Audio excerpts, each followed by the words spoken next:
Assalamualaikum warahmatullahi wabarakatuh. Hai semuanya, berjumpa kembali bersama Bu Ria. Kali ini kita sudah masuk ke tema 3, makanan sehat. Subtema 1, muatan IPA. Video kita kali ini akan dibagi menjadi 2 bagian, mengenai sistem pencernaan hewan dan sistem pencernaan manusia.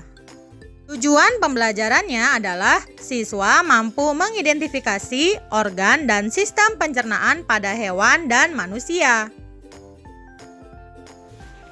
Aktivitas yang kita lakukan sangat banyak. Untuk melakukan berbagai aktivitas, kita memerlukan energi yang cukup. Energi dalam tubuh kita berasal dari makanan yang kita makan. Ada berbagai jenis makanan yang kita temukan setiap hari, seperti nasi, buah, dan sayur. Agar tubuh tetap sehat, kita harus memakan makanan sehat. Makanan sehat adalah makanan yang terjaga kebersihannya, tidak mengandung bahan pengawet, dan bergizi. Selain itu, makanan sehat juga mengandung karbohidrat, protein, lemak, vitamin, dan mineral. Contoh dari makanan sehat dan zat yang terkandung di dalamnya adalah karbohidrat, terdapat pada nasi, jagung, dan ketela. Protein, terdapat pada susu, daging, dan tempe. Lemak, terdapat pada kuning telur, kelapa, dan minyak ikan.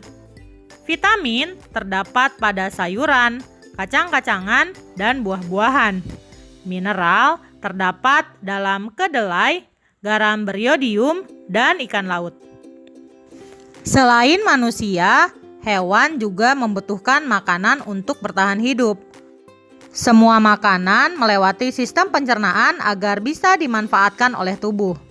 Sistem pencernaan merupakan sistem penguraian makanan yang terjadi di dalam tubuh dan berlangsung karena adanya organ pencernaan dalam tubuh. Proses pencernaan dibagi menjadi 2 jenis. Yang pertama, pencernaan secara mekanis, dan yang kedua, pencernaan secara kimiawi. Pencernaan secara mekanis terjadi ketika makanan dicerna dengan bantuan organ-organ pencernaan seperti gigi. Sementara itu, pencernaan kimiawi terjadi ketika makanan dicerna dengan bantuan zat kimia seperti enzim pada usus. Mari kita amati sistem pencernaan makanan pada hewan ruminansia. Hewan ruminansia adalah kelompok hewan mamalia yang biasa memamah atau memakan 2 kali dan dikenal dengan hewan memamah biak. Contoh hewan ruminansia adalah sapi, kerbau, rusa, domba, kambing, dan kijang. Sistem pencernaan hewan ruminansia lebih kompleks atau rumit dibandingkan pencernaan hewan lainnya. Pada hewan ruminansia terdapat 4 bagian lambung dengan fungsi yang spesifik. Selain itu, pencernaan makanan pada hewan ruminansia dibantu oleh beberapa mikrob atau bakteri dan protozoa. Mikrob tersebut dapat membantu mencerna rumput. Sistem pencernaan sapi dimulai dari mulut. Di dalam mulut sapi terdapat gigi dan lidah yang berfungsi mencerna makanan dengan sistem pencernaan mekanis. Gigi seri berfungsi untuk memotong makanan, sedangkan gigi geraham berfungsi untuk mengunyah makanan. Hanya ada 2 jenis gigi pada sapi. Lidah membantu gigi untuk mengunyah makanan secara sempurna. Sementara itu, saliva atau air liur berfungsi dalam sistem pencernaan kimiawi. Saliva dihasilkan oleh kelenjar dan mengandung enzim yang dapat membantu mengurai makanan. Sistem pencernaan mekanis dan kimiawi pada mulut terjadi secara hampir bersamaan. Setelah makanan selesai dikunyah, lidah akan mendorong makanan dari mulut masuk ke kerongkongan. Di dalam kerongkongan terjadi gerak peristaltik. Gerak peristaltik adalah gerakan meremas-remas makanan yang dilakukan oleh dinding kerongkongan.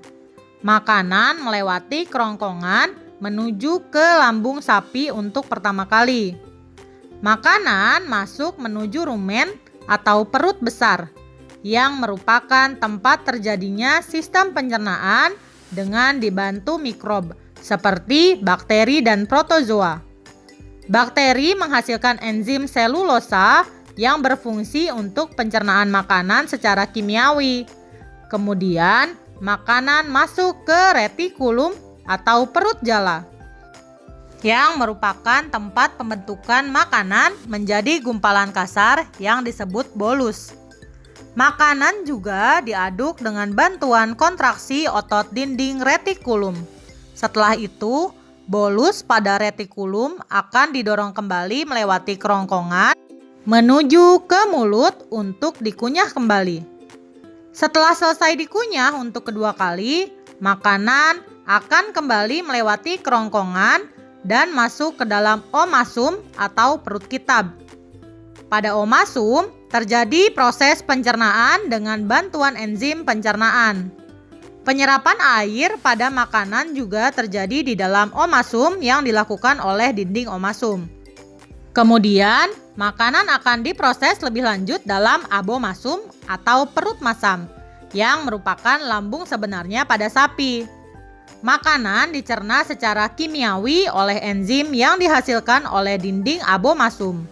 Selain itu, dinding abomasum juga menghasilkan getah lambung yang berfungsi untuk membunuh bakteri.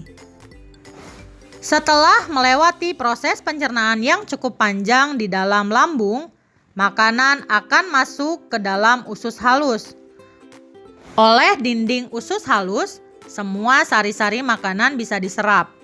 Sari-sari makanan yang telah diserap kemudian diedarkan ke seluruh tubuh. Tahap akhir dari sistem pencernaan sapi adalah anus. Di dalam anus, sisa-sisa makanan dibuang dalam bentuk tinja atau feses. Lambung sapi berbeda dengan lambung manusia. Ukurannya jauh lebih besar. Lambung sapi yang terdiri dari 4 bagian, yaitu rumen, retikulum, omasum, dan abomasum, menyebabkan sapi dikatakan memiliki 4 perut. Panjang usus halus seekor sapi dewasa dapat mencapai 40 meter. Di dalam usus halus terjadi proses absorpsi atau penyerapan dan fermentasi. Selain sistem pencernaan sapi, kita juga akan belajar mengenai sistem pencernaan burung. Burung termasuk dalam kelompok Aves. Aves adalah kelompok hewan yang memiliki bulu dan sayap pada tubuh. Organ pencernaan burung terdiri dari paruh, rongga mulut, kerongkongan, tembolok, lambung kelenjar, lambung pengunyah, usus, dan kloaka. Sistem pencernaan burung dimulai dari paruh. Burung akan mengambil makanan dengan paruh. Paruh burung berfungsi untuk memecah biji atau mengoyak mangsa.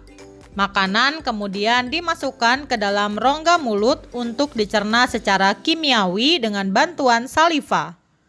Burung tidak memiliki gigi di dalam rongga mulut, sehingga makanan tidak dikunyah.